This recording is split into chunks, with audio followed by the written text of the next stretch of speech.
You are now booted up and online. We are now in control of your primary operating system. You have chosen the Autoexec.bat podcast. This show is a fan tribute to AMC's Halt and Catch Fire TV show. Not listening is an illegal operation and will result in a program process error.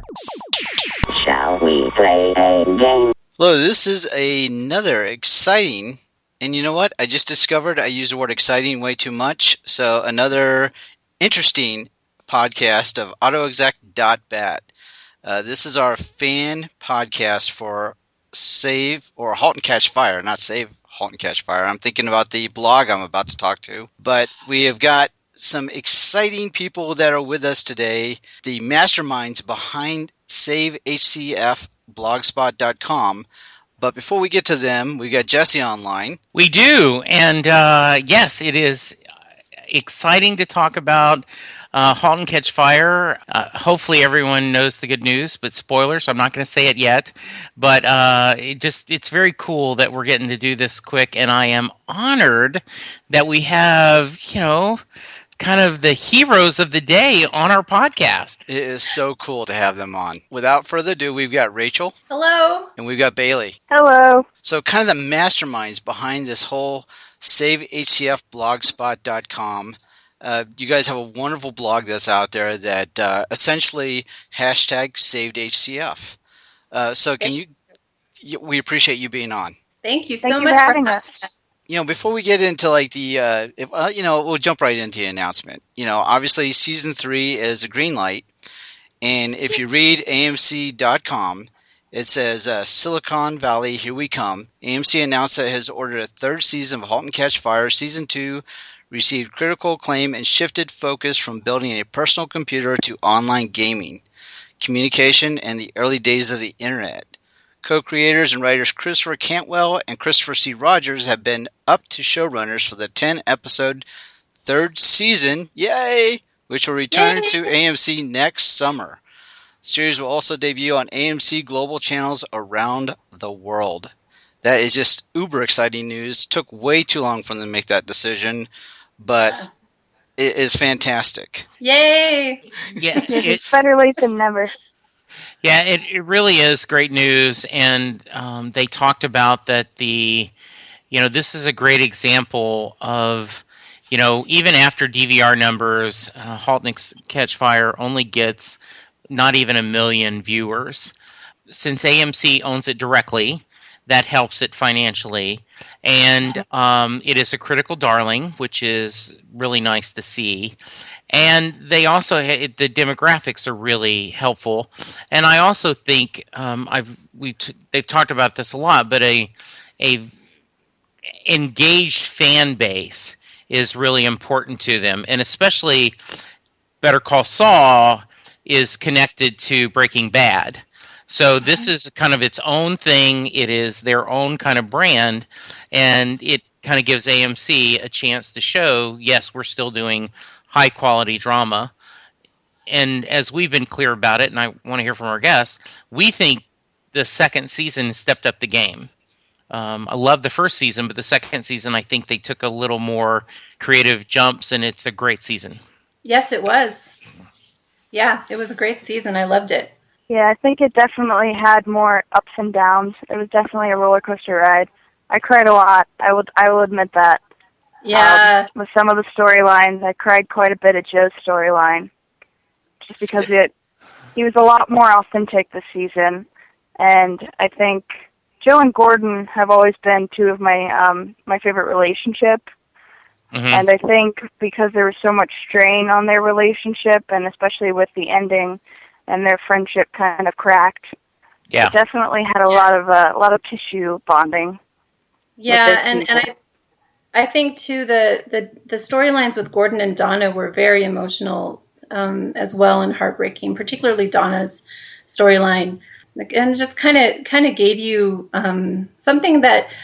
It was a very, very brave thing for the show to do, to have that storyline with Donna, and not something you typically see, especially not on network television, maybe on cable shows you might see it a little bit more often, but I can't think of one where I've seen a storyline like that. So it was really heartbreaking, especially at the ending of that episode when she's singing to her daughter over the telephone. Just very gripping, very sad, very emotional, and the show kind of went to deeper depths in those ways, I think. Now, Bailey, you had mentioned, the Joe character getting a little more fleshed out. I mean, when I was watching season 1, he was the orchestrator and kind of steering things to his evil ways, if you will. You never knew what he's going to do next.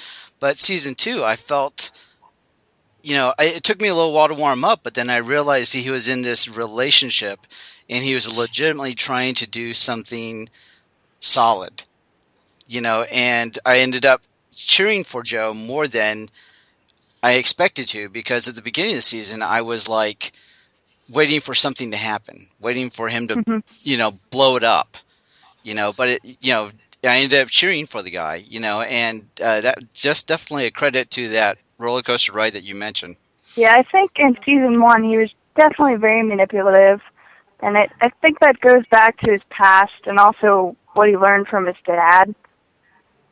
He learned how to be manipulative and how to work people and read people and know exactly what he has to do and how he has to act to make them react how he wants them to react. But I think in season 2, everybody thought he was, as everyone's called him, he was season 2 Joe. He was Joe 2.0. And we were just waiting for him to do something that made him season 1 Joe.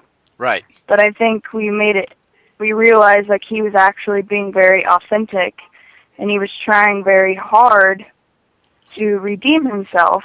And the writing is so amazing, and it's one of the things that hooked me besides coming into it because I was such a fan of Lee Pace, was because the writing is so brilliant, where he said he was tired of people just not believing him because he was trying to do everything right this time and fix things, but no one would believe him.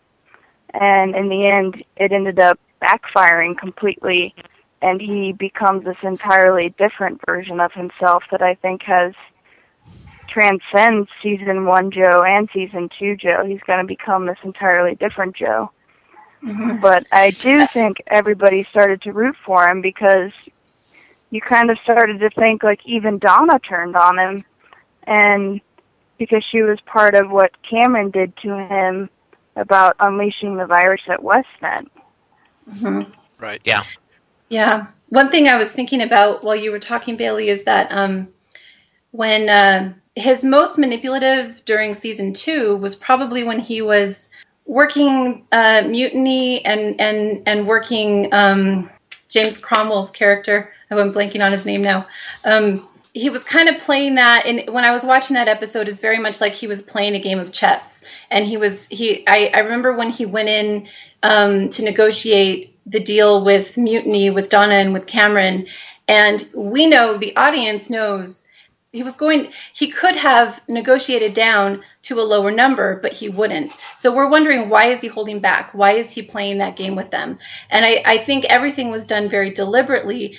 And when it all leads up to the very end of that episode, when he tells Jacob they should acquire Mutiny. And you're not sure yet. Can you trust Joe? Can you not trust Joe? Is he just being manipulative? But when you get to the episode after that, Welcome to the Clampdown, I think is what it was, when they were trying to negotiate the deal to acquire Mutiny, and then it turns out that Jacob Wheeler just wants to take away games and make it all about community, and Joe pulls the deal. I really think if he's playing any type of game in that situation, I think his goal, his end game, was that he wanted to help Cameron. And when it turned out that Jacob Wheeler was going to do something that he knew would hurt Cameron, he pulled the deal. And I thought that was an interesting twist to the manipulative thing, because I think he was manipulating the situation, but I don't think it was to an evil end. So I thought that was an interesting twist on that. Yeah, and Rachel, I agree, and Bailey, really came clear, I think, in this season that Joe is trying to use his powers of manipulation for good, right? Yeah. In the first season, a lot of times he did this, and in his vision, the ends justify the means. And this year, it was clearer that he really was trying to do the right things for the team. And I think it showed a lot of him when he found out that what Jacob was going to do, he did, say, don't do this, don't give up. And I thought the ending is going to be really interesting the next season, right? Because he was going to give Gordon full credit. I mean, yeah, he was ready, and Gordon was like, no, I can't do this. They, him and Gordon and Donna had made their deal. So it's going to be interesting. Does, Joe feel like he's been betrayed again? Yeah, so I'm looking forward to it a lot. Me too. I am too.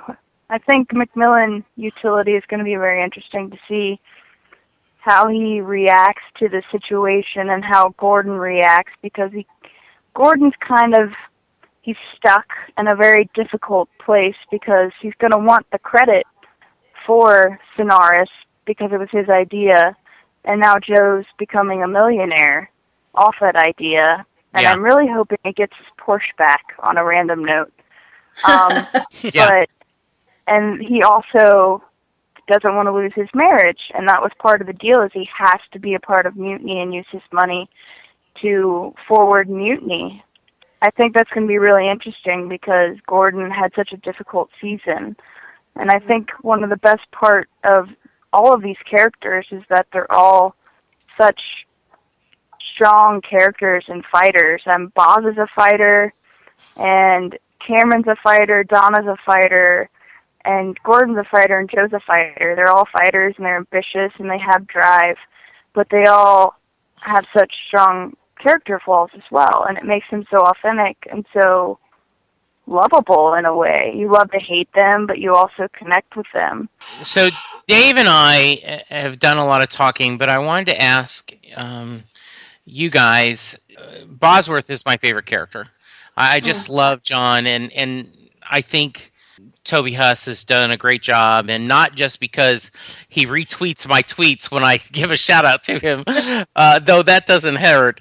But were you surprised at the way he had kind of gotten away from the team, and he says, I'm too old to eat my, meals out of a toaster. And were you surprised when he got on the airplane and he gave up that, fast-paced job for, working for the man to go back to kind of be, Cameron's number two person and to kind of be this, mentor to this group of raggedy, band of outlaws, if we're going to use cliches? I don't know if I was surprised by it. I remember my initial gut feeling when I saw that was that Bosworth felt out of place in his old world, and I felt like he missed the camaraderie of Mutiny more than he thought he would, and that's why he went back. But then I listened to your podcast, and the theory that Matt had was actually really brilliant, I thought. Wasn't it great? It was. That was fantastic. I didn't see that angle at all. Yeah, I know, and I was listening to it, and it kind of like was a light bulb over my head too at the same time. And the funny thing is that one of my friends had made a similar comment, but I was like, no, I don't think that's what it was. But then when the way he explained it, it really seemed to make a lot of sense. And he was saying that he felt like if he was there, he would only be standing in his son's way. His son would never be able to achieve his own success there, and he backed down for his son's sake. And I think that's a very interesting theory there. It makes you love the character even more. It does. Because he gave up his Mustang, even though Matt didn't think that was a great gesture. Dave and I do. But yeah, and I do think it does make you like John even more. And I do think he does love that energy of this startup and being the old man and people loving him. So I think, it's both, but I do love the idea that he's going, and I told the story, right? My son left support at the company we were working for because he told some people, I'll always be in my dad's shadow if I'm in support, but if I go to a different department, I can make my own name. So great. Yeah, absolutely. Yeah. Also, he's so good at what he does, too. Yeah. Like when they lost all of those customers and all he had to do was go out and just be that charismatic salesman. He's so good. Mm-hmm. And I think one of my favorite parts about Boz, aside from the fact that it's Toby Huss, and I've loved him since Down Periscope with Kelsey Grammer. Yeah. And he's been really supportive of this campaign and everything. But is that he is one of the only people that has always, since season 1, just has been no BS from the beginning. He's just been himself. Texas, old guy. Well, just he's worn that character very well, and he's always read Joe very well, seen through Joe's mask from season 1, and he's seen through Cameron, and I love how he always called her Catherine, and he could always bring her down. And I think him coming on, that was actually my favorite scene from the finale, where he just came on and he was just talking about being on the left coast. Yeah. And he didn't call it the West Coast, he called it the left coast. And yes. He's just, he's no BS, and I hope we get a lot more of him in season 3. Mm-hmm. And I hope he brings Cameron down a little more to the ground and gets her to be more camaraderie and more working with a team with the coders rather than being a tyrannical boss like she's been in season 2. Yeah. I'm sorry. Well, I was just going to say that probably one of my favorite relationships on the show is Boz and Cameron, and I don't know where Cameron would be without him. Honestly, it's like if he had chosen to stay in Dallas and they went to California, I think she needs him. She needs that. She needs somebody to rein her in and to calm her down and to just tell her plain exactly the way it is. I love the scene with him and Cameron when he told her that removing her operating system was the right commercial move. I thought that was something she really needed to hear, and especially from him because she respects him so much. She can hate Joe as much as she wants for making that decision, but I always felt like if Bosworth had been there, he probably would have made the same call. So I love the fact that he said that to her because she really needed to hear that. She really needed to hear what he said to her after she screamed at Donna, and when he said all she did was act like you do every single day. And I thought these are things that she needs a mirror put in front of her every once in a while, and that's something he's great at. Yeah, I think. Go ahead. I'm sorry, Jesse. But no, go for it. I was like, and I think that's the beauty of the character that is Cameron, because that type of person that's going to be into the computer world, into the deep analytics, they're going to get stuck into working with machines, and that's their comfort zone. Yeah. And they're not going to be as comfortable, being the social aspect, like when they had that big get-together with all the community users where Donna was in her element, and Cameron was like, no, I'm just going to stay over here to the side. You go ahead and talk to them all. Mm-hmm. That's the beauty of that type of character, the mad genius behind the scenes. Well, exactly what you're saying, where she needs a mentor type person like Bosworth to, just give her the, honest truth and be, very blatant about it. No reason to be, beating around the bush. Just, you have to hit her over the head and say, here's what we're going to do. And she'll go, okay, since you're saying it, you're right. Mm-hmm. And I do think that, the beauty of this, and you hope that what they're going to do is they're going to understand that each of them bring a unique skill set to this company, this family, and that you should let the people that are good at doing, like Donna should be out up front talking to people, Bosworth in his sales environment. I mean, I think another great example is when they're meeting to sell that game, and Joe goes there and just behind the door and and just by piecing a few things, you guys are going to be bought by a Japanese company, and if all your games are grown overseas, what's that going to look like? how much better to have a local grown and like, well, oh, now we're just dickering over price. And, he's got that good old boy, and he's there for him. And Donna is good at doing community relationships and everything. So, and hopefully Gordon is going to get in love with what he's doing, the hardware and building this and making it happen. So, the pieces are all kind of getting together, and that's really nice to see. Yeah, that's one of the things I missed was Gordon and his hardware, because he didn't get to do a lot of that this season. Well, he started his own company so he could build stuff. Yeah, but then he got paranoid and it just kind of all went to shambles. But we talked about this on the podcast, but I mean, a lot of the beatdown that Gordon had all through season 2, I mean, they just kept beating him down with what they kept throwing at him. Mm-hmm. And what did Rachel and Bailey? What do you guys think of what Gordon did for season 2? Gordon's storyline through season 2, if I had to rank my favorite storylines, favorite to least, Gordon's was probably my least favorite if I had to pick a least favorite. Not that it was bad. I mean, I think the struggle that he was going through was, a terrifying one. I mean, he's facing his mortality. He's facing losing his mind. His mind is so valuable to him because he's so brilliant. And what does he do if he can't use his mind? What does he do if he gets confused and paranoid? And it's a terrifying thing to face, which is why I remember, Dave, you didn't like the whole sequence in the parking garage, and yep.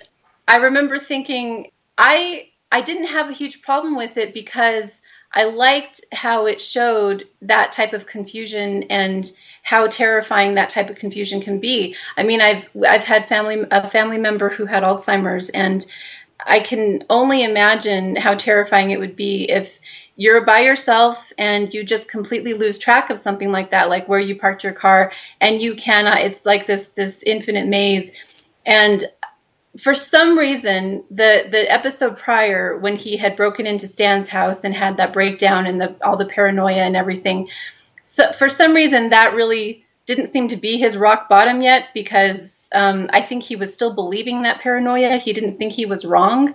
He thought that someone was stealing his idea, I guess, because that carried on into the next episode. That's why he's there in the parking garage in the first place, is because he's looking for that company who he thinks stole his idea. Perhaps he needed a rock bottom moment, and I think that's what the parking garage was the confusion, and then literally falling down the stairs and being in this situation, which I actually liked too, because it reminded us how dangerous life could be without cell phones. Yes. If you're in that situation and you don't have any way to communicate with anyone other than hoping someone's going to happen by, that's a very terrifying situation to be in. Whereas nowadays, it's nothing. You just take out your phone, text somebody, they come and get you. I think my biggest argument with that was it didn't take an hour to tell me, how confused he was. Right. So I think I appreciate, what they were trying to convey as a writing team and, the storyline, but I just didn't need it to last the whole episode. But I hear what you're saying. Yeah, fair enough. Sure. I think my least favorite part about it, I get what they were trying to convey, and he is so brilliant, and he was a big part of the Giant and bringing Joe's vision to life, even though Joe burnt his vision, literally. Yeah. I miss so much the team of Joe and Gordon and their interactions, and I feel like we didn't get as much of that, and I understand why, because the Cameron Joe aspect was falling apart, and they wanted to build the relationship of Joe and Sarah, but Gordon and Joe, I think their friendship was emphasized in the fact that anytime Gordon got in trouble, he would call Joe to bail him out of jail, and Joe leaned on Gordon a lot when he needed someone, because I think Joe felt that Gordon was his only friend, and he, in a way, is Joe's only friend, except not anymore. But right. I do feel like his illness was overemphasized quite a bit, just because we did get a lot of his paranoia and everything, except we didn't get enough of, I don't know, I think, I'm trying to think of a way to put this without it sounding too horribly mean, because I did enjoy the writing, and I think Scoot is such a brilliant actor, but I wanted to see more of Gordon progressing, and I think he regressed so much, and that is the point of the illness, and the point of Donna and Gordon's relationship regressing in that way that he would be able to fund Mutiny's move to California, because he wouldn't be able to do that unless he had the illness and he had that moment of weakness where he cheated, and Donna would be able to use that as leverage. But what was y'all's opinion? I'm sorry. After you're finished, what was your opinion of the? We were all pretty critical of the storyline. Going back and cheating on Donna. It just seemed less than what the show is. What was y'all's thoughts on it? I agree. Because one of the things I loved about season 1 was how they would set up situations that looked like they were leading towards a typical cliche moment, and then but when you think it's going to turn out in a cliche way, they turn the tables and they give you something you're not expecting. And when they were setting up that scene with Gordon and this old, not so much, maybe an old crush, not an old flame, but pretty much when she approaches him in the restaurant or the bar, and she pretty much, introduces herself as a single mother and divorced or whatever, I'm like, oh God, please don't be doing this. And, every step of the way, that storyline played out towards a cliche, and it just kept going, and they ended up going the cliche route with it. And so as soon as it happened, I was extremely disappointed with it, because I felt like I was suddenly watching Grey's Anatomy or something like that. And this is just, I always expected more from this show than storylines like that. And I really felt like with Donna and Gordon already had a lot of conflict without the extra stuff. They already had, Donna was over-focused at Mutiny, and she was neglecting her family, so you had that reversal of roles this season compared to last season, where last season Gordon was focused on work and neglecting his family, and Donna. So you already had that. You already had Gordon's illness. You already have all of that conflict going on, and the fact that he hadn't been able to tell her yet, or he hadn't told her, and she's not giving him what he needs, yada, yada. So I feel like then on top of that, they added on the pregnancy storyline and the cheating storyline, and like how much drama did they really need to add on with these two? I wasn't as disappointed with Donna's storyline, but Gordon's storyline, I feel like they had to do something on his end to balance out what was going on Donna's end, and that might have been the only reason for it, but it was a bit too much, I guess. I think it was a bit too much, because they also added the storyline of his brother being an alcoholic, and then we never really heard anything about it again. It may have been mentioned once more, because Gordon talked about how that's why he had gone down to visit, because his dad had spoken about his brother going drinking and everything like that, and getting in a wreck with the truck. But then randomly, Gordon has an affair, and you never hear about his brother drinking again. And I do think it was just kind of an add-on to even out the storyline about Donna being pregnant and Donna having to have an abortion. And yeah, I didn't appreciate it too much. I wouldn't complain about it, because it did end up working in Mutiny's advantage, but not that I'm condoning it at all, but it did in the end up working in Mutiny's advantage, and I think it's going to be interesting to see how it plays out in the end in season 3 with Gordon and Donna, and if it comes up again, because I do think it will come up again, because it's not something you just forget overnight, and especially because Gordon has no idea what happened to Donna, and it was brought up in the season finale when she went into the airplane bathroom. So I'm looking forward to seeing how that plays out as well. And she's like the only one that has a secret left. Yeah. I agree. So it'd be interesting to see, because that's going to come back out. But Absolutely. will it come out at the beginning of the season, or will we have to wait till mid to end season? Who knows? Knowing them, probably mid-season. Yeah. So we can definitely continue talking about season 2 of the rest of the night, but I really want to hear the story about how the blog got started. Yeah. Can you guys bring that up to us? Yeah, definitely. So I think it was about 2 or 3 episodes into season 2, and there was an article I read. Josh Sapin, the president and CEO of AMC Networks, had been at a press conference, I think, and he was quoted saying that they were considering canceling Halt and Catch Fire and Turn. And I remember just my heart sank when I read that. I knew that the ratings had started off low and stayed low, and they weren't doing that great. And it was so disappointing because my hope had been that the ratings that between season 1 and season 2, people would spread the word and other people would come on board and get caught up on the show, so that when season 2 started, the ratings would just exponentially double, or we'd see some growth. And instead the ratings went down, and it just it was so crushing to see that there was no growth. There didn't seem to be any audience growth. And so I started to really feel like I really wanted to do something about that, because I am so tired of falling in love with these TV shows and then they're canceled and then they go away and you're left hanging forever. And, My So-Called Life comes to mind. That show I still mourn over because we only got a partial for season 1 and it was just left hanging in the end. And it's such a magnificent TV show. It could have gone on for years. I never really, and I don't really campaign for shows. I really don't do this very often. The only other time I ever did this was about 12, 13 years ago for the TV show on HBO called Carnival.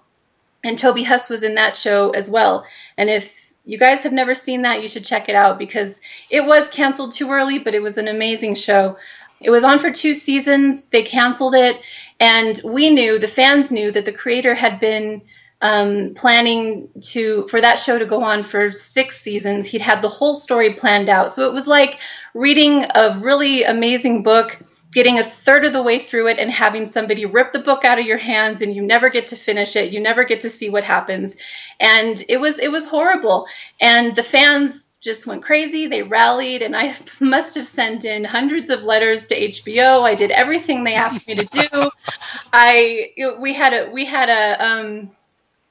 The fan campaign for that one, because it took place in a carnival. There were fortune tellers, and so their campaign was to buy a deck of tarot cards and send in 1 card to HBO every day. Okay. And so we did everything we could think of. I love that. Yeah. Yes. I everything they wanted us to do, I did. I was deeply in love with that show. I wanted it back. I wanted to know what was going to happen. But most of the time, I watch a lot of TV, but most of the time, I watch TV, but I don't necessarily love it so much that if it went away tomorrow, that it would break my heart. But this Halt and Catch Fire definitely struck that kind of chord in me. And I even remember halfway through season 1, I deeply fell in love with it about episodes 5 or 6. And then just my obsession just kept increasing as the rest of the season went on. And I remember even thinking back then how terrified I was that the show was going to be canceled and it would just go away like all these other great shows have done. So I remember thinking back then, maybe we should all write letters and put ketchup smears on them and send them in. And I think I had put that comment on Facebook and on Reddit, but it didn't really catch on. I was this little army of one, and I wasn't really, nothing was catching on. So, and then the hiatus, but then we got the renewal, and it was probably one of the happiest days of my life. I was just, the show's coming back, yay. And then the hiatus between season 1 and 2, I told everybody I knew about this show, to the point of being obnoxious about it. I was constantly posting on Facebook about it. I was posting videos. I was trying to encourage people to watch it. Of course, at that point in time, there wasn't any way they could watch it. It wasn't on demand. It wasn't on Netflix. But so I kind of took a break for a while. while until it came on Netflix. And then I tried to get as many people I could to watch the show. I told everybody I knew about it, and I wore down enough people to get them to watch it. I think I converted at least 16 people into, maybe not as diehard fans as I was, but 16 people told me they really loved it. And I was hoping everybody else was doing the same thing. I was hoping all of the other, everyone else in the fan base who loved it was also spreading the word and converting all of their friends so that the ratings would just soar in season 2, but that didn't happen. So anyway, I'm babbling, but what I'm getting to is that I really felt very strongly that if we did anything, it was better to try and act before they canceled the show. Don't wait for cancellation to do something about it. I really wanted the fan base to rally and to show their support for the show to AMC before they made their decision, so that they had that to factor into the whole big picture. So my first thought was to get in contact with the girl who runs the Twitter fan group, the HCF AMC fan group, to see if she had any ideas, to see, I really feel like I want to do something. She was very enthusiastic. She was on board. We kind of threw a couple ideas out, and she mentioned Bailey because I think she mentioned that she'd seen Bailey already using the Save HCF hashtag, and she reached out to Bailey, and then she got me and Bailey talking, and it kind of went from there. And we started brainstorming ideas, and Bailey put together the blog, and that's something that I'm clueless about. So that was just amazing, because we needed a central focus point. We needed a place where we could post the link and have everybody go to, and just sort of a one-stop shop, that if people are out there and they feel the same way we do, they really want to help save the show, that they could go there and they could find out how. And because a lot of times people do want to do something, they just don't know what to do. And so I really wanted to put together that list of how can I help, and, a list of bullet points of things people can already do, easy things people can do to try and help the show. Watching it live is very important, and we were trying to emphasize that as much as possible. And it's so hard because people don't watch TV like that anymore. And it's hard to really drive that point home when people are kind of like, well, but I watch it and I record it and I watch it the next day, and that's sort of, or I have something else going on. But if you can just watch it live, I think it helps. So that's kind of how it started, and Bailey put the blog together, and fortunately the fans' response was amazing. I mean, as soon as we posted it, people just rallied, and it wouldn't have worked if fans hadn't done that. If it had just been out there and just met deaf ears, nothing would have happened. So we really appreciate the fact that it was received so well. Bailey, did you have anything you wanted to add? I was a big fan of the show and was aware the ratings weren't great, but they were fairly great for an AMC show aside from The Walking Dead. And I've always been very weary of liking shows ever since Firefly, because I got my heart broken and I've been jaded ever since Firefly, as of many have been. I was only a freshman in high school when Firefly was canceled. And there's still a movement going on to try and get Firefly to come back, right, even though that's long since gone. But now that I'm old enough, I figured if there was something I could do to get a show that I loved as much as Halt and Catch Fire back on, or to stay on the air, and I had the ability and the opportunity, that I was going to do it. And this show, it's not just a show, and it sounds so nerdy, but I feel like I'm among nerds. You're among nerds. Go ahead, nerd out. It's so much more than that. I've made friends from this show. People that I've been talking to since the show premiered on May 31st on 2014 that real friends that I talked to and that I talked to on the phone. It's brought people together, and the whole idea behind this show was a computer something to the internet to bring people together in their houses or wherever they are. Interconnectivity, connection, people, relationships, technology. And that was Joe's vision. And I think this show and this campaign especially has brought that vision to life. And to be a part of that is incredible. And to see on the blog, you're able to see where this blog has been viewed and who has seen it. I mean, it's reached Russia and India and Australia and China. And we've gotten emails from people and people sending their pictures of their letters. And, I mean, people in India sending letters in for this campaign, loving this show because they've seen this show and they've been touched by this show. And I will admit a lot of these people come to this show and gravitate towards the show because they start as fans of Lee Pace. But they stay because the show is so good and because it has brilliant writing, brilliant characters, and it's just a beautiful show. And it's so much more than a television show because it brings you in and it makes you fall in love with these characters and these storylines. And you cry because you're happy, because you want these people to succeed. You're mad with them, you're sad with them, you love the coders. And we've gotten so much support, not just from Christopher Cantwell and Chris Rogers, but from Joshua Hoover, and he plays Bodhi, who I absolutely adore. But Toby Huss, everybody has been so awesome. Cooper Andrews.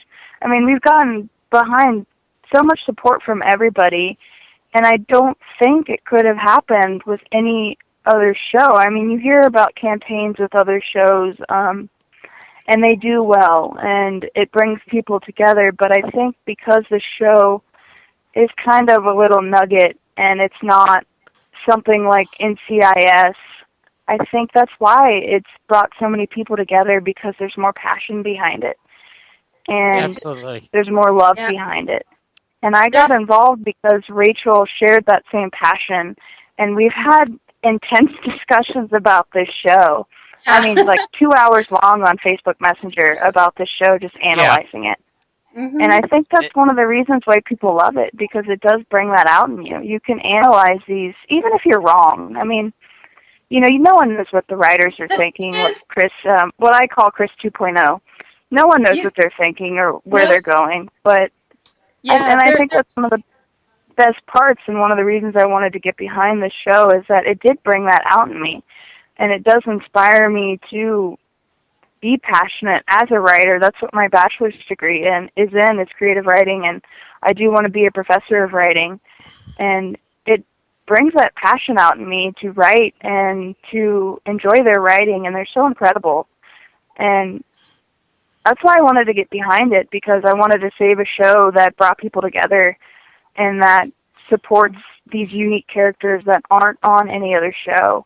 There's no character like Joe McMillan, and there will not be another character like Joe McMillan. And there isn't another show on television that supports these innovative female characters that are at the forefront of technology in the 80s. I mean, and an 80s geek tech show, that's not on TV right now. And it's such a niche network. I want to go on record to say I never cried. It was just dirt in my eye. Okay. Like, you can admit you cried. It's a show worth crying over. And and I think... You said something, Bailey. You said something about, you may be wrong, but the thing is that one of the things I love about this show is that there are so many layers to it, and there's so much nuance, and there's so many things that could be interpreted so many different ways that, anybody could be right, anybody could be wrong. But it's really like the same things can be seen in multiple ways, and they don't even ever necessarily give you a concrete answer. Like the situation with Bosworth choosing to go back to Mutiny. Both answers could be right. Maybe the writers had one idea more in mind than the other, but the fact that the viewers can watch it and get multiple interpretations and all of them are equally valid, I think that's brilliant. And I saw so much of that in season 1. I must have rewatched that first season maybe 10 times. I lost count how many times I rewatched that show. And every time I watched it, there was something else I could dig deeper in and analyze and look into. I mean, it was amazing how many different ways you could watch it and see it. And that was what I really deeply loved about it so much. Yeah. No, And I think I got really into this show because, being a fan of the 80s, and I really enjoy the take, their take on how the personal computer industry kind of got started. Obviously they're taking some creative liberties around, the adoption of like virus scan software and, the how the broadband technology got started and things like that. And being, taking that creative side of it, that's definitely an interesting ride to go on. But, I mean, that's what got me in. But it's the complexity of the characters and it's their interactions and the team dynamic. That's what's kept me into it. Yeah, so I see love exactly what you're saying. Yeah, I love that they're fighters and they're ambitious and they have drive and it's.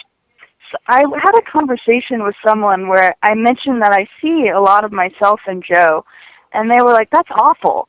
He's an awful human being." And I remember I quoted an interview with Lee where he even said, "I see a lot of myself in Joe because he knows what he wants and he's a fighter and he's ambitious and he may go about it the wrong way." But he's a man with a vision, a man with a plan, and that's what I meant. He's a fighter, and he's had a hell of a life. I mean, in stories where he has told the truth, where he's been authentic with his mother and falling off the roof, and the story about the locker in the hospital, which is one of my favorite scenes from season 2, where he says, "You live or die by who you really are." That's one of my favorite lines from season 2. I mean, you do end up identifying with these characters, and each of them in little ways. And I think that's one of the best parts about the show, is you can find, even though they are flawed, which I think is what makes them human and what makes them so easy to identify with, they are real. And if they weren't real, people wouldn't like the show because you wouldn't be able to believe the show. And I think that is one of the things I love about Joe so much, besides the fact that he's just played so well by Lee, and even when he just has the silent acting down so well. But he has his bad aspects, but he fights for what he wants, and they all fight for what they want, whether it's mutiny or whether it's authenticity or love or their relationships. And I think it's amazing that a show like that is on television right now when all you do when you turn on the TV is see, this is a show about murder. Okay, that's all that's on right now. Or this is a reality television show about famous rich people.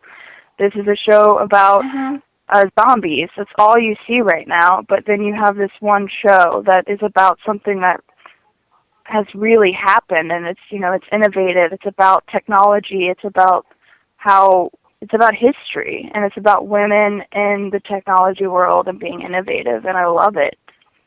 Because you can see something that's a part of our history rather than all this stuff we're inundated with that I'm just tired of seeing. Me too.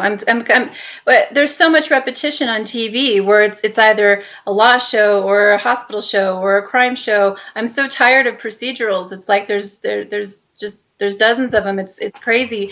And this show was the first thing I'd seen in a really long time that felt like something really truly different. Just the whole tone of it felt different. I mean, do you know that there's a tone, there's a certain feeling that most TV shows, especially network TV shows, have, that just has become so stale to me and has become so repetitive, where you have these really melodramatic scenes, this heavy dramatic music in the background, and it really gets to me because it's so canned, it's been done so many times.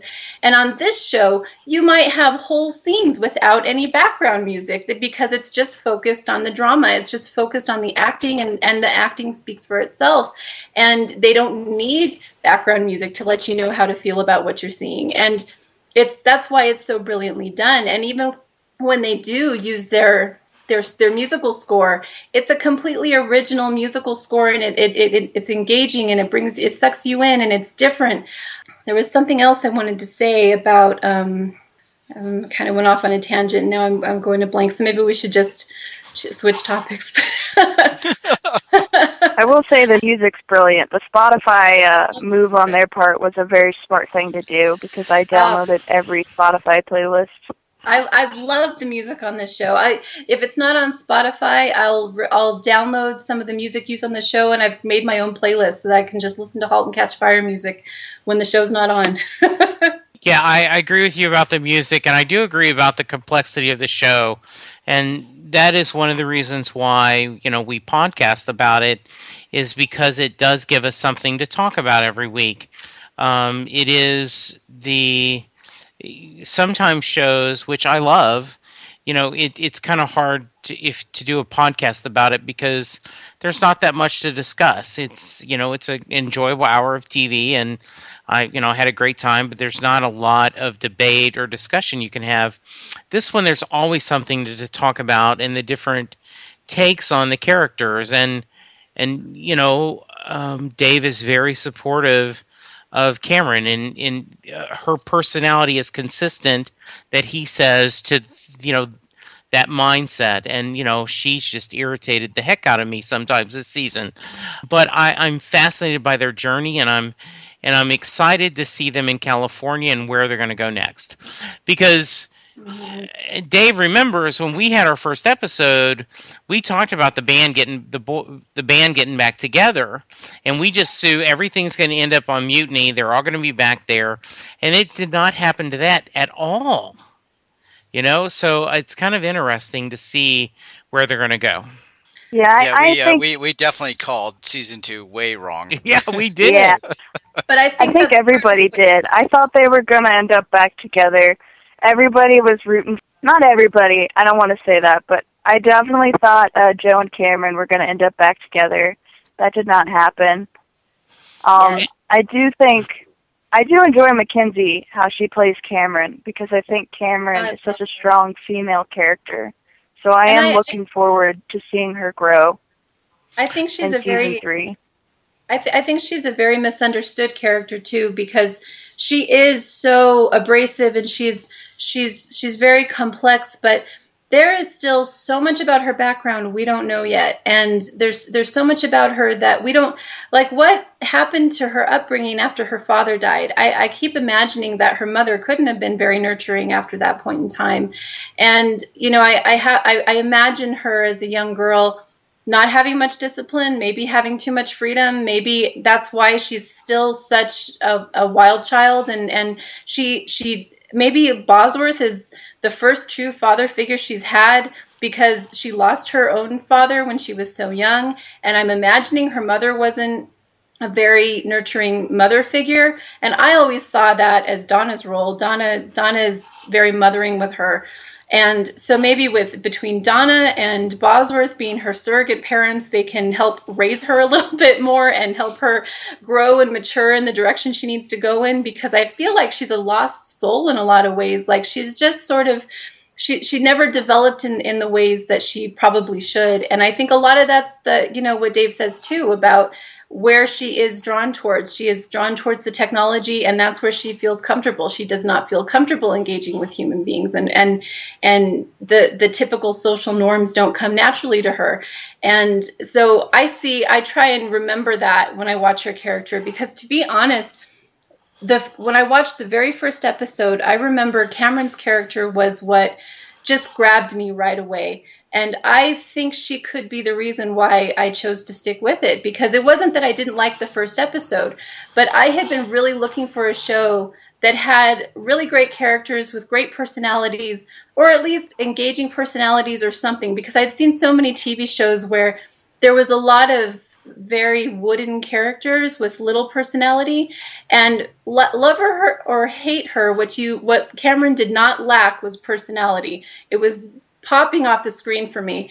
And so that was kind of exactly what I was looking for. And I just absolutely adored her all the way through season 1, even though she was this wild child. She was was, prickly and abrasive, and she put people off, but there was just something about her. And I think it's the way Mackenzie plays her, that there was vulnerability underneath all of the prickly exterior. And I saw the same thing in Joe too, that, Joe had this very hard outer shell, and Lee Pace played him in a way, especially towards the last half of the season, where you saw vulnerability in that very difficult character. And it's just a testament to how beautifully acted and performed the entire cast is. It's one of the most amazing things about the TV show. You're right. Mackenzie plays that spot on. And I think the reason why I've always been a Cameron advocate is because, my whole professional career, I've been in the IT industry.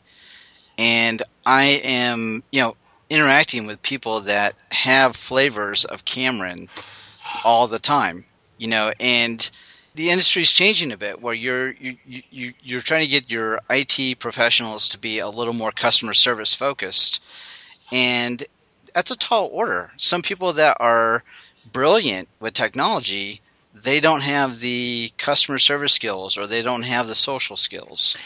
And so that's exactly what Cameron does, and that's exactly what Mackenzie Davis has been playing it. So when I see that, I'm like, yes, that's exactly the way that, a person that is that brilliant with technology, and, being such a strong woman, would probably act. Mm-hmm. So I that makes me enjoy that character even more. Mm-hmm. Oh, on the record, I love the character. I just at times do not agree with her decisions, though I think it's a very good point that Dave makes, that that's the only decision she can make, at this time. So we've got to wait and see what happens. So I like to describe Cameron as a problem child who you love unconditionally. At least I do, anyway. She's difficult to deal with sometimes. She's challenging, but underneath everything, I love her unconditionally. Yeah, I think the scene that won me over with Cameron, I enjoyed her from the beginning because she's never afraid to speak her mind. She's so sarcastic in season 1, and I love it. But the scene that won me over with her wholeheartedly and made me just support her was when she went to Joe with her teddy bear that her dad had made her. And she was preaching to him about loyalty, and that is what she said they could create with the giant, was loyalty. And I think that showed a lot about her, was what she was lacking in her life was loyalty, was someone or people that were loyal to her, whether it was in friendships or even in Joe. It was because she was alone. She didn't have any friends, and Joe betrayed her, and he was just loyal to her. And in the end, she lost Tom because she was, I think, in a way, very disloyal to him. But I think that's something that's very important to her because she lost her dad. She's been alone forever. And loyalty is something that's very important to her. And I think Boz is someone she sees as a very loyal figure. And that scene won me over with her because, to me, she was very authentic in that scene. Her exterior was down. That hard shell was down. She was vulnerable. She was showing Joe this teddy bear that her dad had made for her. She was being very vulnerable and very honest. And that is something that he hadn't done for her and no one else had done for her. And that won me over for her and made me fall in love with that character. And even though in season 2 she was very, I think, even more abrasive because she wanted Mutiny, and it is her baby, she wanted it to be perfect and she wanted it to be everything she had dreamed it to be, and everything just kept going wrong. And Joe had broken her heart, and she felt like he just wanted to manipulate everything and he was coming in to take it away from her. And I think she kind of realized too late that he wasn't doing that. And even when she realized that he was actually being honest, she used that fact against him. And a lot of people were very upset about that. But she was still doing it because Mutiny was her baby, and she wanted it to live. She wanted it to thrive. And even though I was upset with her because Joe was trying to do the right thing, I couldn't be completely mad at her, because I can't say that I wouldn't have done the same thing, because that was her company. It was something she built up from the bottom, and she was trying to do the right thing and make sure it stayed alive and it thrived after it had been stolen from her. So even though she is this abrasive character, I supported her, and it was a really tough moment for me, because I was like, oh, she just broke Joe's heart again, slammed the door right in his face again, but at the same time, I couldn't be very mad at her. Yeah, I mean, I think that's another beauty in how this show is written, is there's so many things like that are double-edged swords. And the same thing happened at the end of season 1 in the choice that Joe made. I mean, I probably went back and forth analyzing that decision all the months between season 1 and 2, and I probably still do every once in a while, because I understand why he made that choice, and I understand why she was so mad. And do you really blame him completely? Because he made the choice that he had to make in order to sell the machine. If he'd made the choice to leave her operating system in the machine, it would have been kind of a selfish decision, because that he would have been making that for her. He would have been making that to keep her, I suppose. But they probably wouldn't have succeeded, and so he had it's an impossible situation to be in. And in her situation, there's that double-edged sword again. I mean, it's like you can hate her as much as you want for manipulating Joe in that situation and for playing him, but there was also, she had to do what she had to do to save her company, and so you kind of go back and forth, and it's I think it's. What I loved about what happened at the end of season 1 was that there was no clear right or wrong. I thought there was a lot of gray there. There was a lot of right on both sides, a lot of wrong on both sides, and it kind of kept going back and forth. And I think I love that about the show, is that there's very rarely a black and white situation. It's very much up to interpretation. It's how you see it. It's how you debate it, and it's why we can have these amazing conversations about it. Bailey and Rachel, it sounds like you guys are online with me as far as Joe Cameron, but Jesse was a very big component of, Joe Sarah. I did like Sarah. I thought they were matched well together. I don't know if Joe and Cameron are a successful relationship. It's hard for me to ship them because I just don't know if they may be too alike. And I don't know if it's a successful relationship. I also think there's a lot of baggage between those two.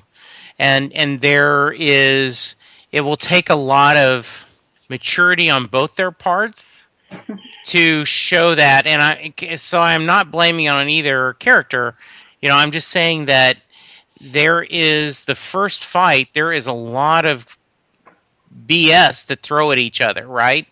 And unless you do some maturing and you have that healthy relationship, this is going to be, every fight's going to go back to, and how about when you burned all the PCs and, you put a virus and destroyed my jet. So I think they might be better with someone else. I'm not a big shipper.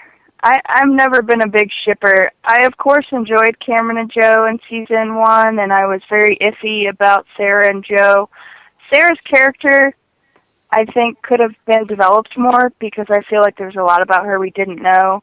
We got a glimpse of college Sarah, but I feel like there's a lot about her we didn't know. But I honestly enjoy Joe by himself. I think he needs to be by himself. I ship Joe by himself. I guess I could say that's what I ship Joe by himself. I ship him at his own company, at his own desk, being his own boss, to see, because I think he was too quickly involved with Sarah, and I think if he were to be involved with somebody else right after getting a divorce, when he was in love with 2 women at the same time, in a way, I think it's too much. I think I want to see him thrive on his own and grow on his own and deal with Macmillan Utility and see where that can go. because I think there's a lot that's going to happen with the Gordon aspect and Mutiny, and they're all going to be on the same coast. And yeah, I ship Joe McMillan on his own because he's an incredible character. He's brilliant. He is a force of nature, like Sarah said. And I don't think we've seen the last of Sarah, but yeah, if I ship anybody in a relationship, it's him by himself, standing alone, realizing that he doesn't need a woman in his life to thrive and to be fully himself.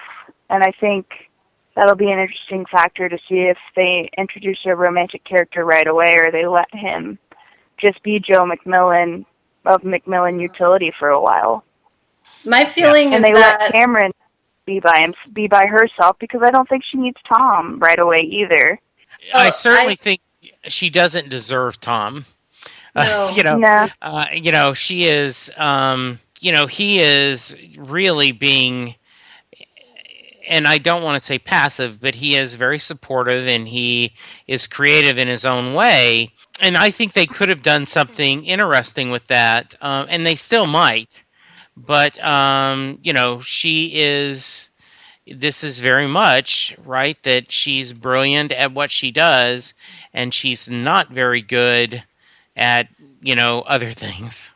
Jesse, I will not have Cameron bashing on this show, man. All right, stop it. She deserves to be happy, man. Yes, I want her to be happy too. I have a but feeling I think she that can be happy alone. Yeah. Yeah, I have a feeling that we probably won't be seeing Tom and Sarah again because I felt like their purpose in season 2 was very functional in moving Cameron and Joe's characters in those directions. And I also kind of feel I'm definitely 100% a Joe and Cameron shipper, and I'm just going to put that on the table. That was kind of in season 1, their dynamic was really kind of the hook that drew me in initially, and then everything else I fell in love with everything else after that. But I think what they have is, I think the actors' chemistry is phenomenal together, and when they're on screen together, it's electric, and I kind of feel like it's an inevitable thing, like whether or not it's a good idea, it's inevitable. I feel like there's this magnetic thing between them that neither one of them can really resist, no matter how much they think they should.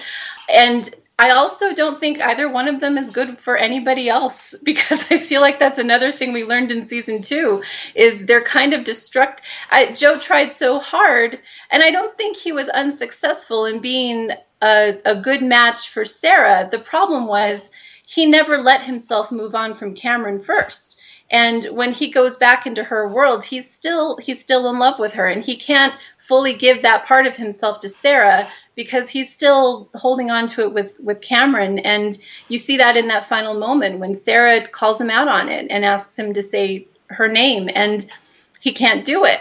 If he had been at a point, especially after what Cameron had just done to him, where he really felt like he was over her and he didn't feel anything for her, he would have been able to, but he couldn't do it. So my hope in season 3 is, hopefully in a non-cliche way, the writers will be able to write something really interesting for them. But obviously it wouldn't be an easy thing because, Jesse's right. They have a lot of baggage there, and there is, both of them have reasons to be upset with the other, and it would be interesting if there's any way that they can work through that, but I root for them. I still root for them. I think it would take a lot of healing on both parts. Yes. Yeah, healing that those specific character types may not be possible of, but I'm a believer that the relationship that Joe had with Sarah was him trying to be more like Gordon, trying to see what the white picket fence, the family unit looks like, and saying, okay, that's probably what I need to be happy, and not realizing that happiness was being the master of his own domain of leading a company. But I've always been a big fan of the Cameron Joe relationship continuing. So it's something I'm hoping, that does continue, but, with the drama added to it, of course, so that's the reason why I've kind of signed into the show was, if it was just, a rose garden, then, why would we watch, right? So Absolutely. I think if they But- can get together, they are both very destructive personalities. If they can get them together without it being too cliche and without them ruining each other, I wouldn't want them to get together just to have them be torn apart again. I think that would be just too devastating. I feel like because I do love their relationship when they're together. I mean, Rachel and I did have discussions. They are two people who, when together, they're madly in love. And I do think Cameron still does love Joe. And I don't think they're two people who would never get over each other. But if they were to go in that direction, I think it would be something that they would have to solidify. They would have to go the full distance with it. They couldn't toy with it because it's something... I was just going to say that I love the idea of them both, if they, maybe like season 3, there could be another time jump. Well, maybe not, because we do need to see what that image we saw of Joe, what that means, what his evil mastermind plans are, because there is that story too.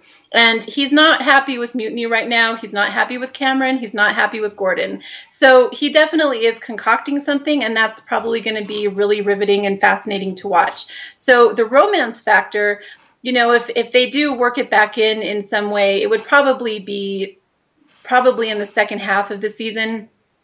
And I really do feel like if they are going to bring them back together, it has to be for keeps, because I think it gets tired when the only drama you have on the show is relationship drama again and again, especially if it's the same relationships over and over again. So if they do bring them back together, just don't mess with it, because I think the truth is they could be an amazing power couple together too.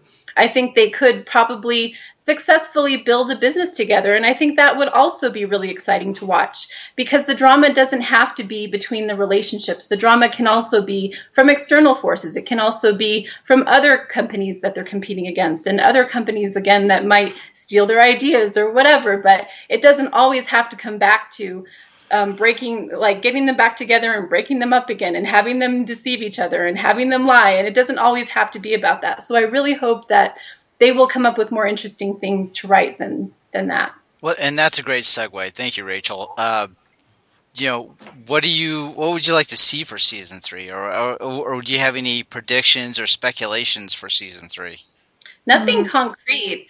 I mean, kind of what I just said in general terms is about as far as I've really thought.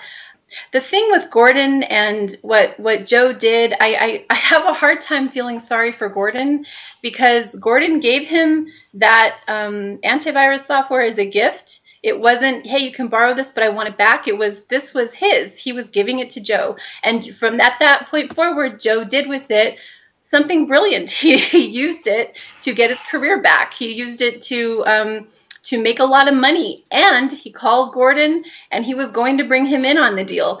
And Gordon turned him down. So I have a hard time seeing where Joe has a leg to stand on with fighting this situation, because he had opportunities that he let pass by. So I'm kind of on Joe's side in that situation, actually. So I don't know what's going to happen with Gordon's story and Joe, and and the thing is that trying to predict this show is impossible, because they always end up coming up with something that's more brilliant than I could have even conceived of. So I think it's always the complete opposite of what you thought it was going to be.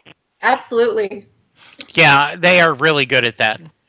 I mean, I'm looking forward to seeing what happens with Joe, and not just Joe, but because I think everyone is saying, oh, Joe's back, and I said that too. He is back.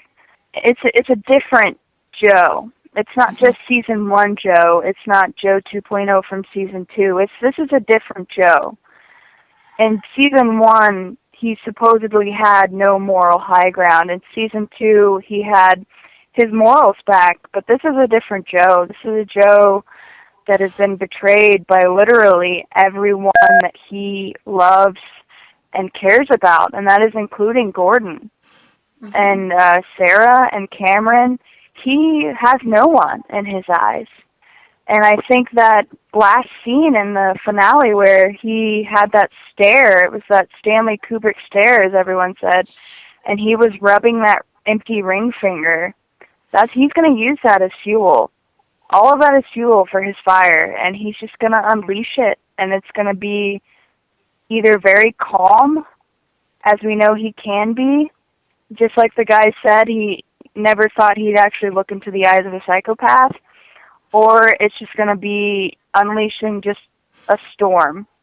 And I'm really looking forward to seeing how that comes out, because I've always wanted Joe to have his own company, his own desk, where it was just him.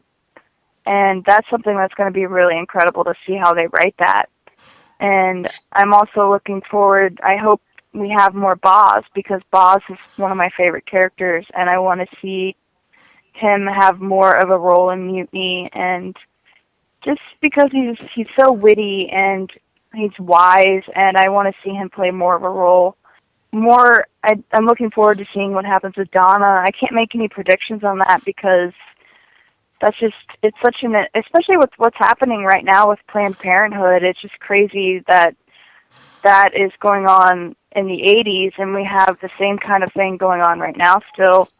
And I'm looking forward to it's too much to be excited about. I get so flustered and nerdy about it because you just get so excited. I mean, because we waited so long, and I could write pages and pages of predictions, and I'm just really excited, and I'm so stoked for everybody and the entire cast, and both Chris's, especially because they're showrunners now, and they can have a little bit more leeway with things, and it's just going to be really exciting. And I'm sad we have to wait until June, because I just want to see everything right now. Yes. But I would wait as long as I had to. I'm just so glad we get to season 3. Me yes, too. Absolutely. What about you, Jesse? Do you got any predictions for season 3? And we're not done yet. We still have so much work we have to do. I mean, that was just step 1. Yeah. Yeah, we want to get word out to as many people as we can for them to enjoy the show. I am curious what Bosworth's going to do. I'm looking forward to being in California and seeing what they do. I'm curious about Gordon and Donna's marriage. Are they going to be able to put this aside? Are they going to revisit the big remaining secret? I hope that his illness takes a back seat for a while. That was the least favorite part of the season for me last year. And it will be curious to see. I think Gordon is going to be upset, even though I think you guys are totally right. Joe's done everything right to try to take care of Gordon, and it's not his fault. He did everything he could. So I think that's what I'm excited about, and I've learned not to make predictions on this show, because it's just gonna, I'm just gonna be, if this show was roulette, you could put it on black, red, and the green, and it would come up purple, and we'd lose. So, yes. Yeah, I don't have a prediction, but I want to speculate that it'd be interesting to see a secret relationship between Joe and Cameron, where they necessarily, will somehow get amends with each other and get to a point where they can have a relationship, but it wouldn't be public to their friends. Wow, interesting. Okay. That would, yeah. So I'm not calling that a prediction, but I'm just thinking, if the writers listen to the podcast, I gave you that little nugget. Yes. You want to run with it? Go for it. Yeah, I like that. Yeah, the two Chris's, which I love, by the way. I just they were very good on the Nerdist Writers channel, and so I'm looking forward to seeing what they do. Yeah, I adore both of them. They've been incredible. I mean, retweets, favorites, just they're so supportive. And I know they've read the blog because they've tweeted about reading the blog. And I mean, you couldn't ask for two better show creators and two better guys to support a campaign for their show. It's meant so much that they've been so supportive of everything that we've done, and that they've listened to us. They've heard us, and they've shared our tweets. I mean, it's amazing that the creators of the show have engaged with us in that way. It's amazing. Well, Jesse, you even had some retweets from the little girls on the cast. Yes, right? they did. Yeah. I thought that was really nice. They're Yes. they have a pretty active, Twitter presence, and so that's very cool. Yes. Yeah, they've been really, really, really active with us as well, or at least on my page, which I think is really awesome.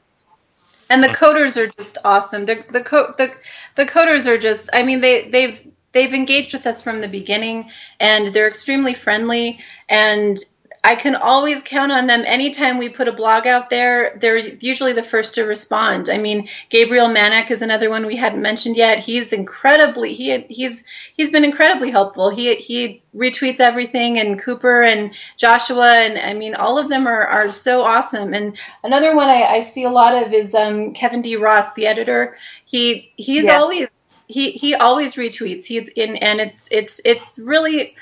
It's just very, very cool that the people on the show were so helpful to us. I mean, getting the word out, and I thanked you guys earlier before we started recording, but you guys were, tremendously helpful spreading the word of our blog. So thank you once again. I can't tell you how much that meant to us, and it's just it was an amazing experience. I keep saying amazing. I feel so repetitive, but it was, and it's just every step of the way, and I was also thrilled at how positively the fans responded to our initiative and our campaign, because I was kind of worried that there would be a lot of negativity out there too. I mean, you would think that you're addressing people who love the show as much as you do, so obviously they're going to want to help. But every once in a while, you get a little bit of negative feedback, and people who are just very pessimistic about it, and the network's never going to listen to the fans, it's a waste of time, whatever. And fortunately, we didn't have much of that. We had mostly a lot of really positive people who just loved the show and wanted to help, and just having a place to go, and just having someone tell them, this is where you write a letter. And if they really felt that strongly about it, they put pen to paper and they wrote letters. And you didn't have to send, letters by the bucketload. Just the fact that you put something out there and you sent something to the network and you told them why you loved it, why you wanted more. I really do want to believe that it helped. I mean, we'll probably never know how much influence it actually had. The network, it could be that even without any of us doing anything, the network would have come to the same decision. But at least at the end of the day, we know that it meant a lot, I think, to the creators and to the actors and to everybody who works on the show, that the fans had that outpouring of support. And you guys wanted me to discuss the phone call I received from the HR representative. I did kind of want to address that and how that came about, because I had not put my phone number on any of my letters. And I came home one day from work and I had a message on my answering machine from, I believe his name was Bruce Turtell from AMC Networks. And my heart started racing, and I couldn't believe it. I was paralyzed. I was like, my jaw dropped. I couldn't believe it. And all he told me was that they had my letters, and he wanted to talk to me, and he gave me his phone number and asked me to call him back. He seemed very friendly. He didn't seem angry.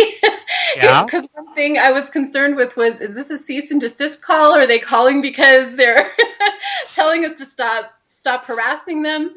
And stop cyber stalking. Yeah. Yes. And the first person I contacted was Bailey. She had me Google his phone number just to make sure. Yeah, I think you took the initiative on that. You Googled him right away. And then we found out he was the director of safety and security with AMC Networks. And I was like, oh. Uh-oh. Uh-oh. I was like, maybe this isn't a good thing. Maybe there's something he's concerned about. Maybe, I had taken pictures because all of my letters were handwritten. So I'd taken pictures of all of my letters, and I went back and I read them all. Did I put something in there that was perceived as threatening? And I was very concerned about that.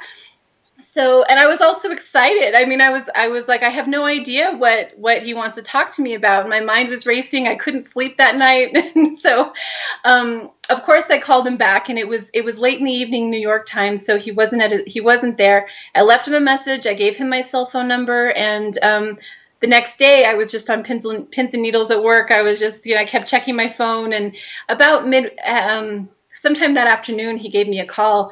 And he was extremely friendly. And, one of the first things he told me was how nice it's been to see all the fan support for the show. And I asked him if they'd been receiving a lot of letters. And he said, yes, we have, a lot more this year than last year.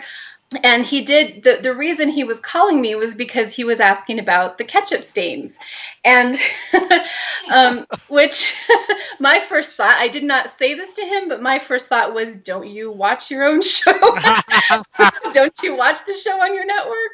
But I explained to him where it came from, and it's something from the show. It was something that we took from the show as a symbol to focus our efforts and to send in, because the reason why I chose that is because that's one of my very favorite moments in season 1, because that's another example of one of those moments that seems very cliche, and you think they're going to do something, and then they end up not doing what you think they're going to do. Because when he sees that ketchup stain and it makes him stop, you've seen that device used millions of times on TV shows and in movies, where that's the turning point. That's the point where Joe McMillan is going to save the day. That's where he's going to change his mind and have a change of heart. He's going to do something, and then the music's going to swell, and you're going to have this dramatic, satisfying moment that's going to make everybody happy again. And that's not what happened.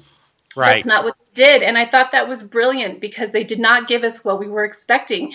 The reason why I chose that was because, well, it was an easy, very simple thing for fans to do. You could use things that you already had in your home. You could use paper and pen and a little bit of ketchup and send it in the mail. It was very simple, so that fans wouldn't have the excuse, oh, I don't want to spend money on that, or I don't have that. I don't want to, another idea I had was to send in floppy disks. It's a little less symbolic, and it's also harder to do. You actually have to find a way to purchase the floppy disks, and then you have to, in order to send them, I would imagine you'd have to put them in a puffy envelope or something. You'd have to go to the post office. Most fans are not going to go to that much trouble, but if you give them something simple to do, they're more likely to do it. So that's another reason why I chose it. It also didn't hurt that when we added that idea to our blog, I think it was Christopher Rogers who tweeted it, and he mentioned that idea, and he said it was brilliant. So that also encouraged us to use that one as well. So anyway, when he called and he asked me about the ketchup stain, and I explained why we were using it, and then I had the opportunity. I had this guy's ear for a few minutes, so I kind of took the opportunity to ask him, about ratings. One thing that was really concerning to me was that, myself and most people I know who watch and love this show are not Nielsen people. So we're not factoring into those ratings, and are we being counted at all? I know that they factor in DVR numbers, but is that only after the fact, or can they count that when you're watching it live? I'm not sure about any of that. I think what I got from him was that live numbers are taken from the Nielsen sampling, which is discouraging, because that means that as much effort as I put into watching it live, I don't think it gets factored in. It's an archaic system, and I hope, and I'm really glad that it seems like AMC is looking beyond that, because it's just one small thing, and it's an incredibly small sampling of people, and it could just so happen that they're sampling people who don't watch the show, but there's so many more people who are watching the show, and that's why I really felt the campaigning was important to do before they made their decisions, so that they could see those numbers in some type of physical form. They could see the letters pouring in, they could see the emails coming in, they could, see that response from the fans. And it was so encouraging to me that he told me that we're reading your letters and we're passing them around to the other executives. Your letters are reaching the desk of Josh Sapin. He is reading them, because you don't know when a fan sends in letters, you don't know if it's just going to end up in the garbage.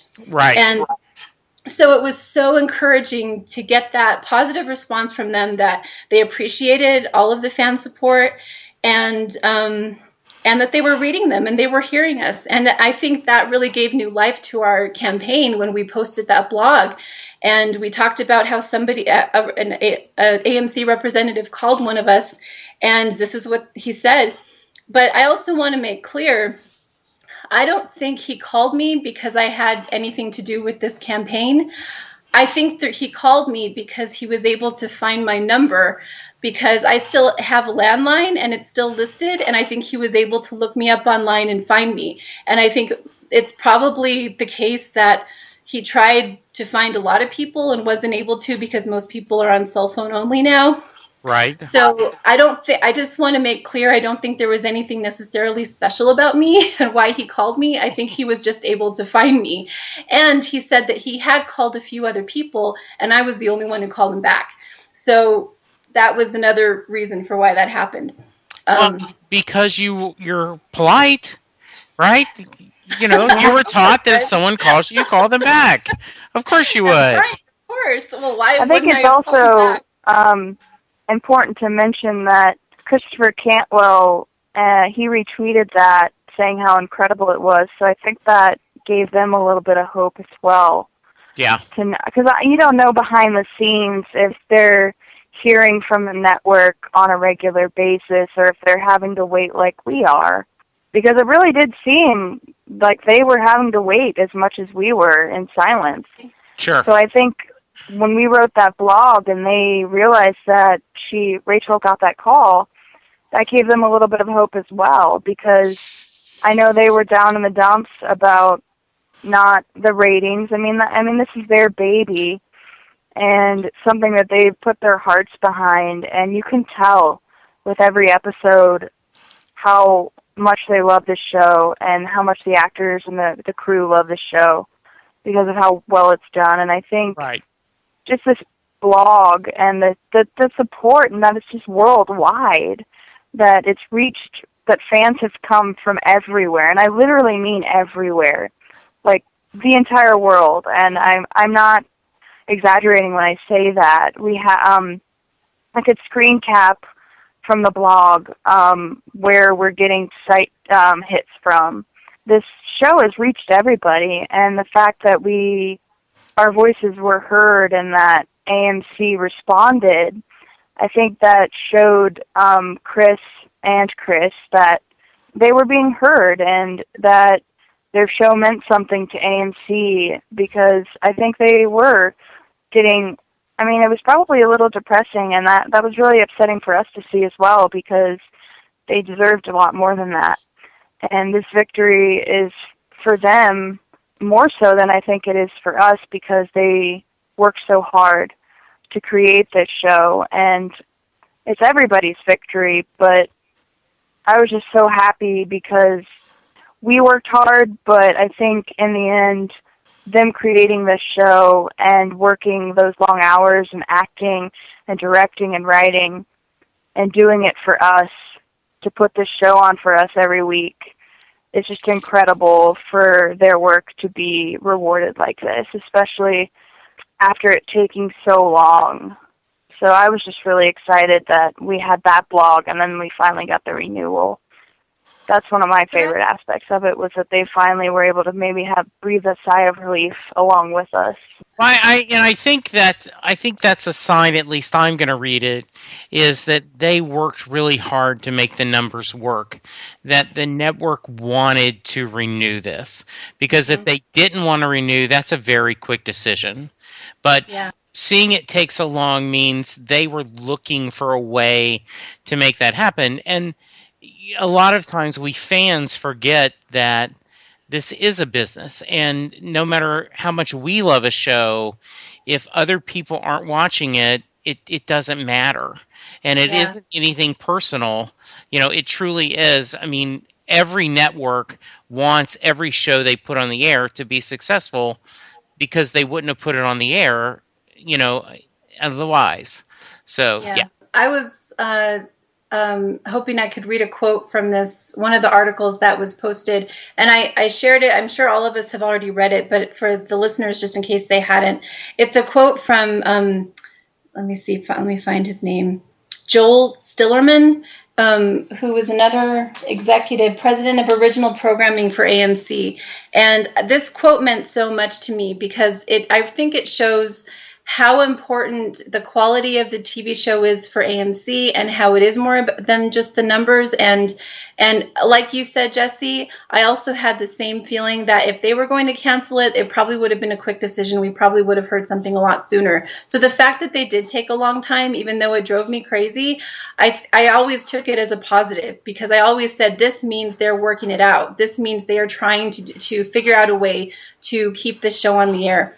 So this is the quote. He said, "We renewed the show in the context of us wanting it to continue for a long time and hopefully to write to its conclusion at some point. We will revisit those decisions at every appropriate moment, but there's been no direction for them to write to conclusion. On the contrary, our vote of confidence is open-ended and long-term. All we want is another great season of Halt and Catch Fire and a continuation of the story. Everything will be geared towards being able to continue after that." And I thought that was an amazing thing to hear someone from the network say, is that they're not, because I thought the best we were going to hope for was AMC was going to either renew it for an abbreviated season, maybe 8 episodes, or say, okay, it's renewed for one more season. But I thought that was going to be it. They want it to continue. They want this show to go on. And I think that's amazing that it was renewed with a very positive outlook. They're not renewing it and saying, we're giving it one more chance. They really want this show to do well, and they want it to go on. And so I think we can take a lot of positive from that. And we're dealing with a network that's very smart and very patient, and they value quality programming. And I think we're very lucky that Halt and Catch Fire is on AMC. I totally agree. Me too. And I think there's so many avenues that they can go in future seasons. There's so much to be explored with the development of the personal computer industry and just the drama with these people. So it's going to be a great coming ride. Into play. Yeah, exactly. But unfortunately, I do need to wrap this up. Do you guys have any parting thoughts before we wrap things up here? I'm thrilled we got another season, and I can't wait to see it. And thank you so much for having us on. This was a lot of fun. Yeah, I think we could definitely continue to talk for hours. and I know we want to have you guys back on later. I think that would be really cool to have you guys on again. I just wanted to say thank you guys both for joining us. I would love to come back on. Yeah, it would definitely be awesome, because I think season 3 is going to be incredible. And even though Save Halt and Catch Fire has happened, we have not stopped our blog, because we have more work to do. We could call it phase 2, I suppose. Yeah. That's what I've been thinking, phase 2. Yeah, we still have work to do, so Rachel and I are going to get together and try and get some people to just continue watching. Our work's not done, so you guys will be hearing from us still. We're not done with the blog, so keep your eyes open, and your Twitter page is active. Yes. Yep, blog and version thank 2. you for having us on. This is really awesome. Even though I was really nervous, it was a lot easier than I thought it would be. You guys were great. We loved having you on. Most definitely. So let's go round robin. And Bailey, tell us how people can find you on social media. Myself or the blog? Either or. I'm both. on Twitter. I'm just at Bailey Sweet on Twitter. The blog is just savehtf.blogspot.com. I'm also on Facebook and Instagram and Tumblr, because I love social media, apparently. But I'm mostly on Twitter. It's just at Bailey Sweet. All right, cool. Rachel? I'm on Twitter. My handle is at Rachel Oretta, and I'm on Facebook, just Rachel Brown. And yeah, follow me if you want to. And then Jesse. I am at Jesse Jackson, DFW. And if you follow me every once in a while, you'll see that I get in political arguments because they think I'm that Jesse Jackson. On 80s Reboot often. And I'm also on the 80s Reboot spin-off show, Set Lusting Bruce, my podcast all about Bruce Springsteen and his music that Dave is a proud uncle of. So check us out. And I'm Dave, and I take care of the 80s Reboot Twitter feed, which is at 80s Reboot, but you can also find us at 80sreboot.tumblr.com and also facebook.com/80sreboot. And be sure to also email us at 80sreboot@gmail.com. And we appreciate everybody listening to another episode of Autoexec.bat. We are so excited that we continue to get to do this in the future as Season 3 comes about. So thank you for listening, and we'll talk to you later. Bye. Bye. Bye. We hope you've enjoyed this show. This podcast is part of the 80s Reboot Overdrive channel on Southgate Media Group. You can follow us on Facebook on the 80s Reboot group page. We're also on Twitter and Tumblr at 80s Reboot. We invite you to check out all the wonderful podcasts and blogs available at southgatemediagroup.com. And thank you for reliving the 80s.